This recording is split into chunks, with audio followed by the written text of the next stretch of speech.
Bonjour les gourmands, aujourd'hui on se retrouve dans une nouvelle vidéo où je vais vous apprendre à réaliser des panna cotta vanille fraise. On se retrouve tout de suite pour la recette.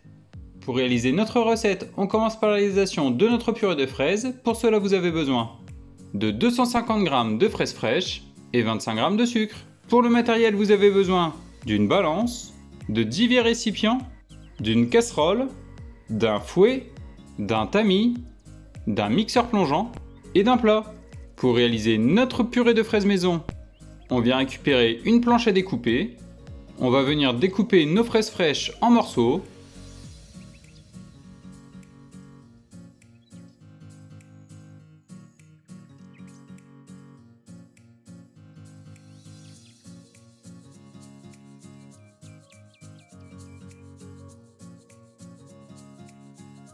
Une fois nos fraises fraîches coupées en morceaux, on réserve.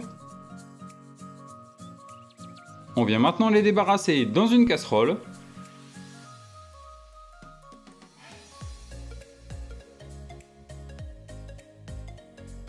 On vient y ajouter notre quantité de sucre. On va venir faire cuire nos fraises sur feu moyen. Il faut faire cuire nos fraises pour arriver à une faible ébullition. On mélange de temps en temps notre préparation.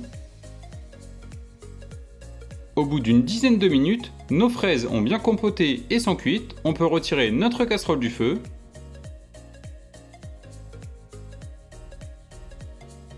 On va venir récupérer notre mixeur plongeant et on va venir mixer notre préparation.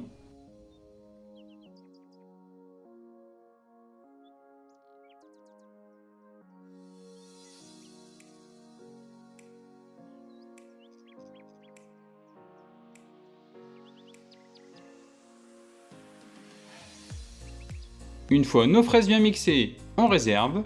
On vient maintenant récupérer un saladier, notre tamis. On va venir verser notre préparation dans notre tamis.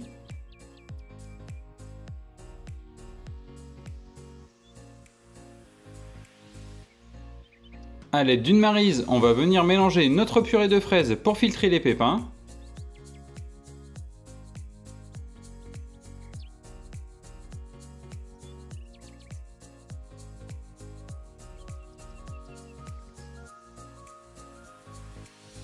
Une fois notre préparation filtrée, on obtient notre purée de fraises maison.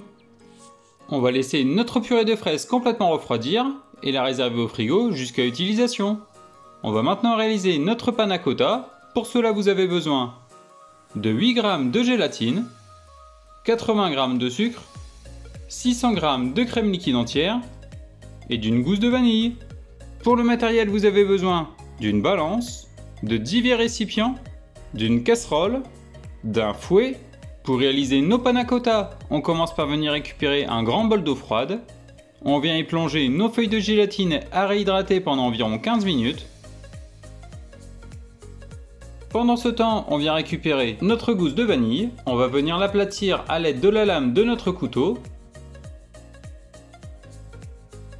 Une fois notre gousse aplanie, on vient couper les extrémités de notre gousse. On vient maintenant fendre notre gousse de vanille en deux.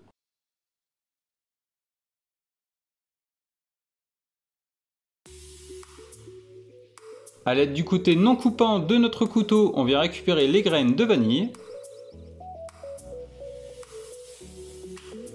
On peut venir les disposer dans un petit plat. On vient récupérer les graines de notre seconde partie de gousse. Une fois les graines de vanille récupérées, on les réserve.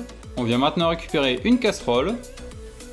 On vient y ajouter notre quantité de crème liquide entière.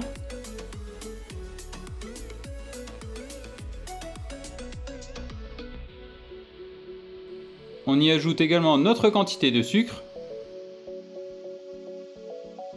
et nos graines de vanille.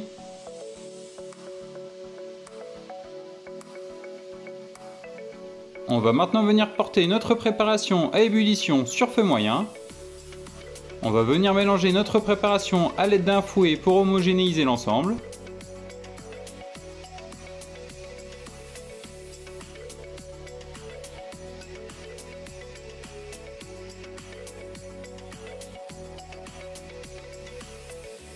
Pendant le temps de cuisson, on mélange de temps en temps pour ne pas que la préparation attache au fond de la casserole.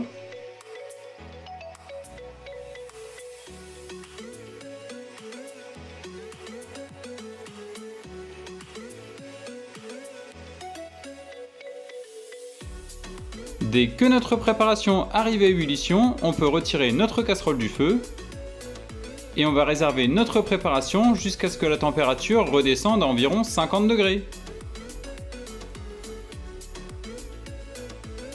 Dès que notre préparation est aux alentours de 50 degrés, on vient récupérer nos feuilles de gélatine. On va les essorer à l'aide de nos mains.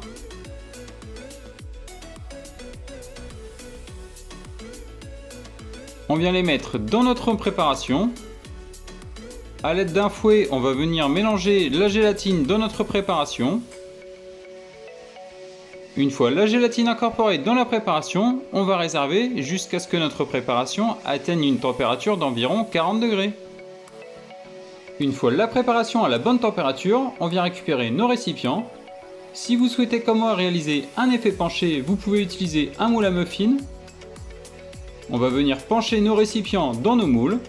Une fois nos récipients penchés, on va venir verser notre préparation à l'aide d'une louche dans nos récipients.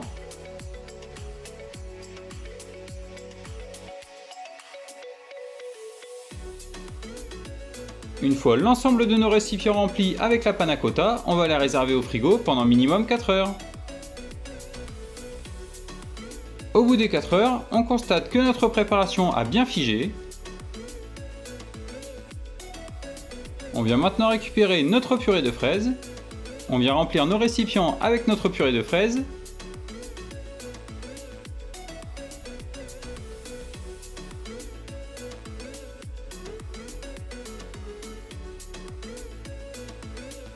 Et nos panna cotta vanille fraise sont réalisés. J'espère que cette nouvelle recette vous aura plu. N'hésitez pas à commenter et à partager la vidéo. Et on se retrouve très vite pour une nouvelle recette.